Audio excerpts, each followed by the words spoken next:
Yeah, thank you for coming. Special thanks to all competitors from Celebrite for being there. You probably won't learn anything new. Anyway, I'm working for Elcomsoft. The company is based in Moscow, Russia, and we're providing the software mostly for law enforcement, for doing some things like desktop, mobile, and cloud acquisition. Here is some of our customers. You may guess, but in total there is over 300,000 of them. Is there anybody here who attended our workshop on Wednesday? Yeah? Okay. Here we'll be speaking about something absolutely different.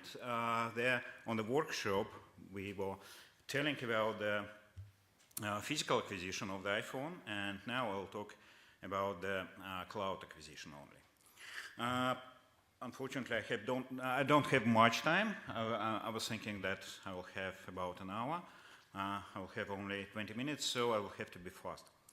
There is quite a lot of information on the smartphone. That's probably the most valuable source now for all the data, including the private data, business data, a lot of passwords, documents, mails, and everything else. And we have to find a way how to get that effectively and fast.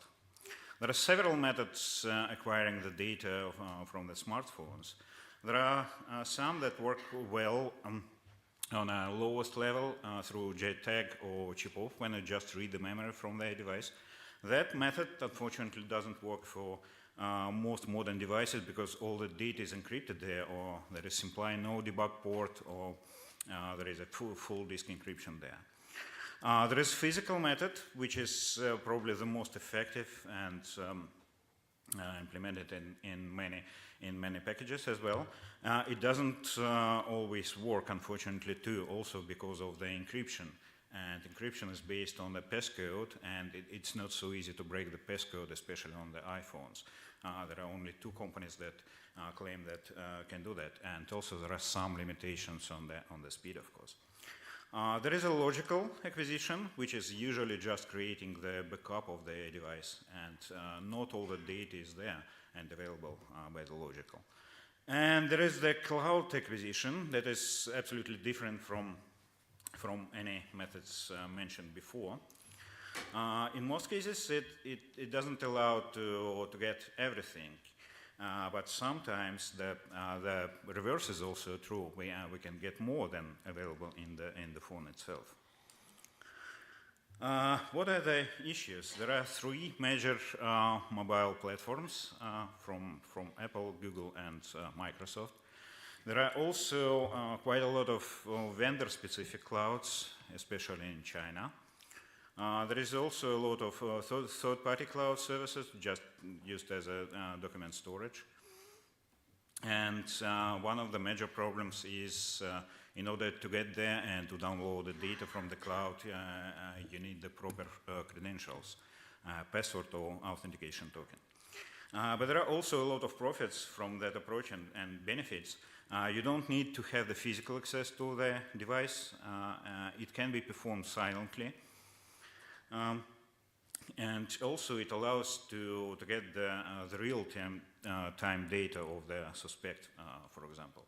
But the main profit is that it is almost platform independent. For example, for Google, there are tens of thousands of the devices, and cloud works for all of them. It is really important to understand that cloud is not something something just huge. There are several methods of keeping the data in the cloud. Devices may create backups, either full or just partial backups. Devices also sync some information between the cloud and across all the devices, or the cloud can be used just as a document storage and a file storage. As I said, there are 3 major ecosystems, Apple iOS and Apple iCloud. It allows to create complete device backups. There is nothing comparable to them at the other platforms. There is also synchronization mechanisms that sync the data between the device and the cloud. Speaking of Google, also kind of backups from the Android devices are being created in the cloud, but they don't contain really valuable information, and Google mostly use the sync approach. Windows Phone and Windows Mobile platform is, I would say it is dead, but still Microsoft Cloud is there, and now it's being used for syncing information between the desktop and the Microsoft Cloud services. So what is inside? What we can get from the cloud?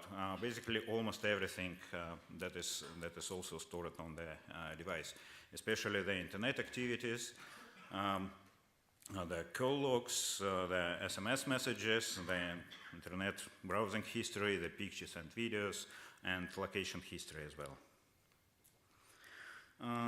Full device backups are not always available, and I know that most of the people, because of their security and privacy reasons, are disabling the cloud backups and creating only the local ones. Also, the cloud backups don't always contain the information from particular applications there. Backups are usually created not so frequent. It may be once a day, maybe more rarely. There is no standard method to get the information from the cloud. The vendors don't provide that, so you will have to use the third-party software.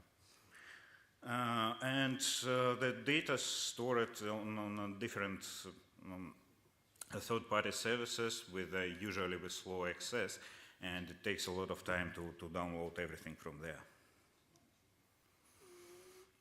With synchronized information, the situation is much more interesting. You get less than in the device, but that information is being synced almost in real time. We can get the search and browsing history. We can get passwords and autocomplete data from most browsers like Chrome, Edge, and Apple Safari.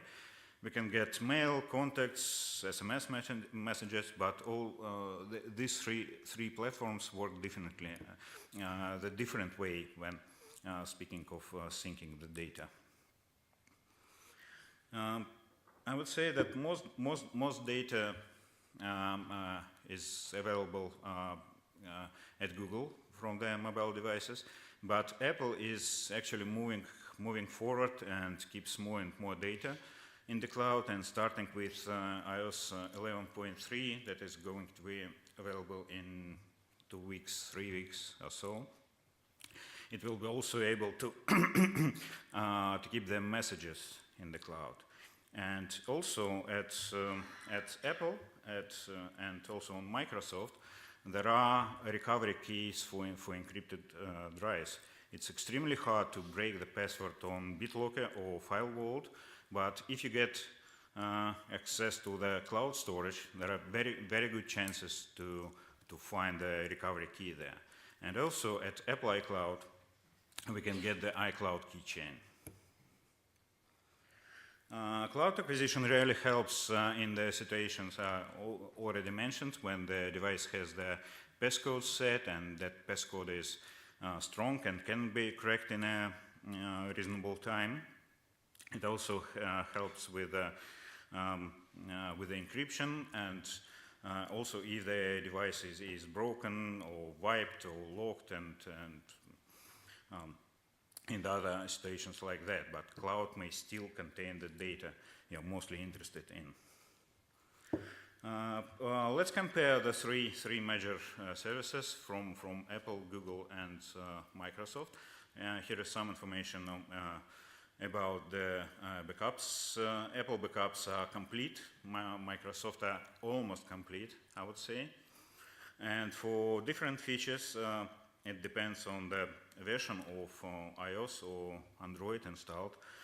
For example, Google started to keep SMS messages in the cloud, only starting with Android version 8. For the internet activities, We have Safari at Apple, Chrome at Google, and Edge at Microsoft. However, Chrome browser, of course, can be used on Microsoft platform and on Apple platform as well. We also have location data. At Apple, we can only get if we have the credentials, only the current and last location, and it doesn't have the location history. Until you use Apple Maps. Here we can get some information directly from Apple Maps services. And there is some other information interesting, like at Apple it is health data. It is more strongly encrypted. There is wallet data with the boarding passes, tickets, discount cards, and so on. And with Microsoft we have, for example, Skype conversations and Cortana data.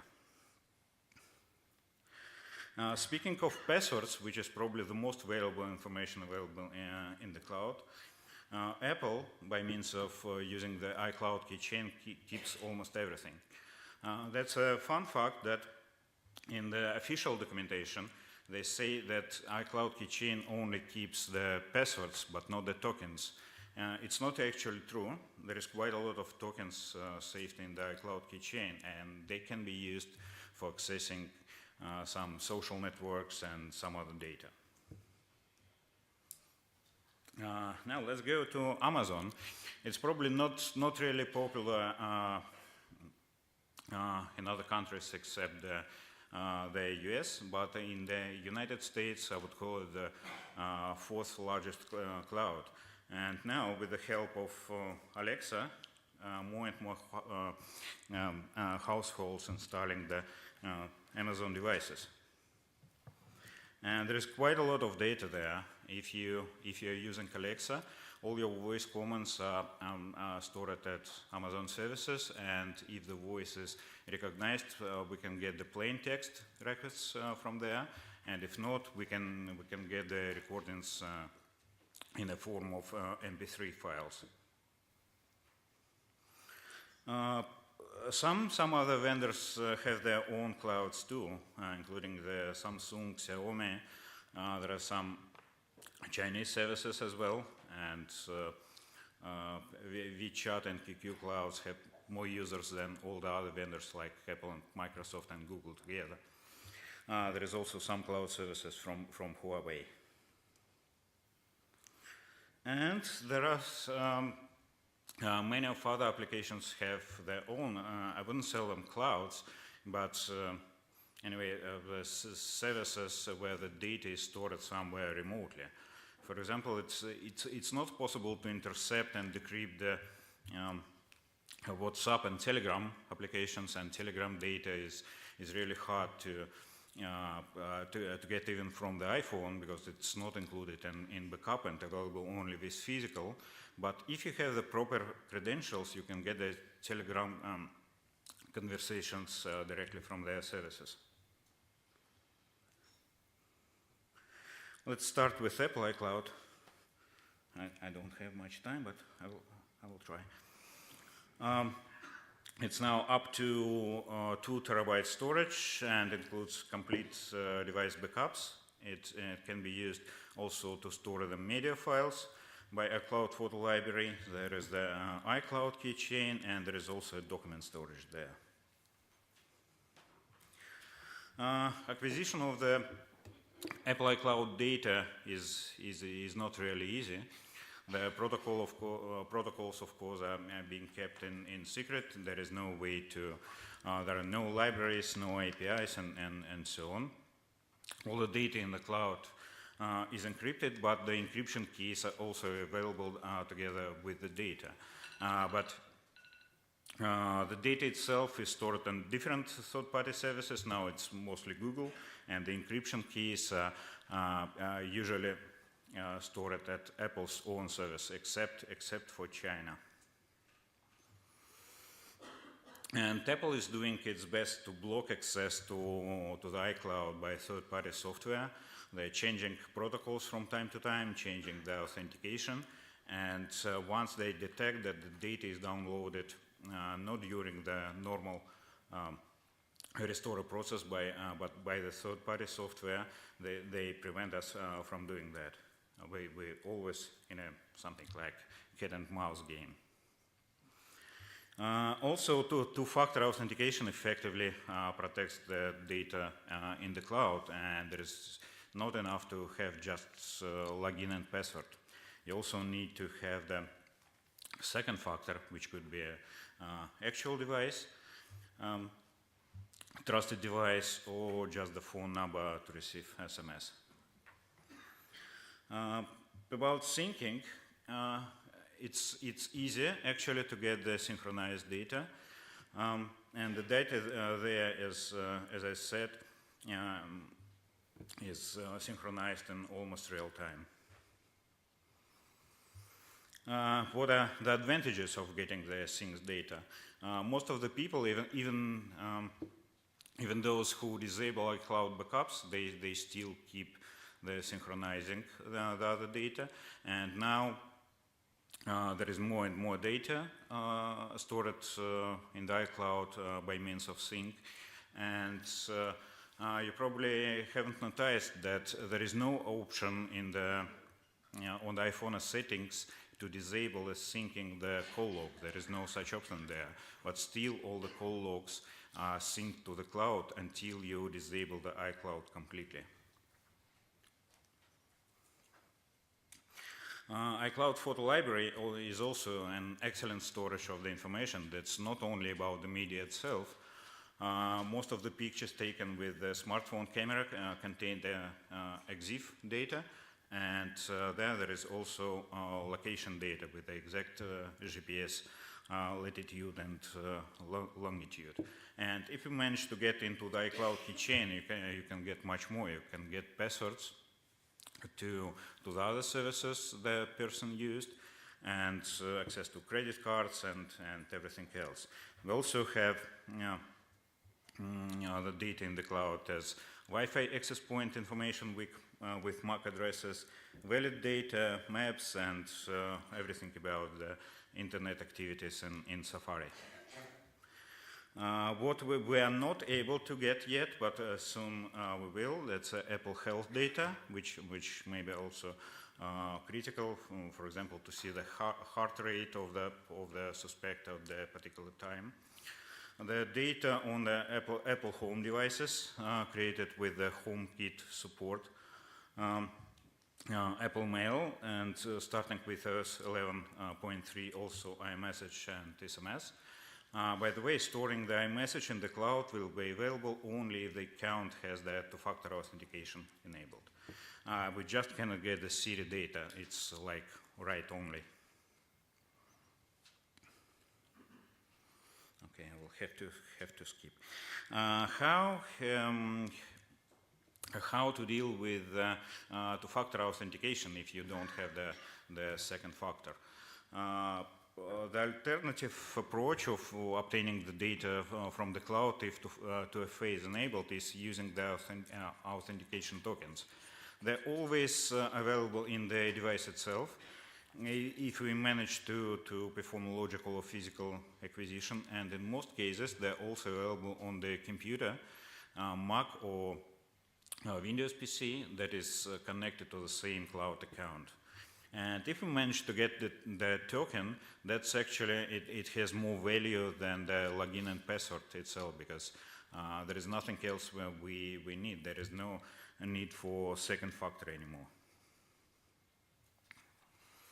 Also, there is quite a lot of data on the iCloud drive, and that's not just the file and document storage. Many applications are using the iCloud drive intensively, and there is, for example, 1Password data and some other password managers. There are backups created by WhatsApp and some other applications as well.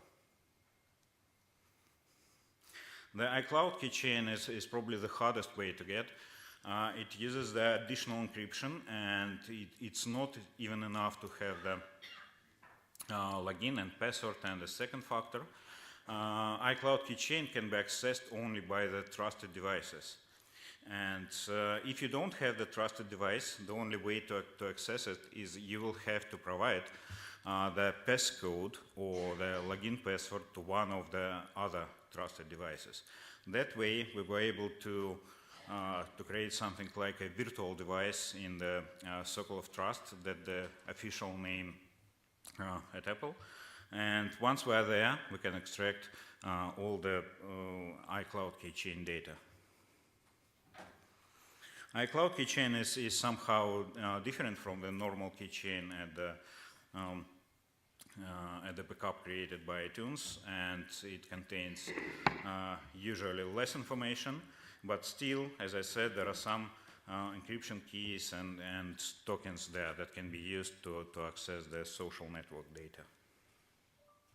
Sorry, Vladimir, we are over the time. Sorry? We are over time. Oh, It's 25 minutes. okay. Okay. Also have some information about the Google acquisition, and we're also able to extract more from Google than is available from Google Takeout, because some data is not included there. And it really helps in a hard situation when you cannot break into the Android smartphone. Okay, I will skip that.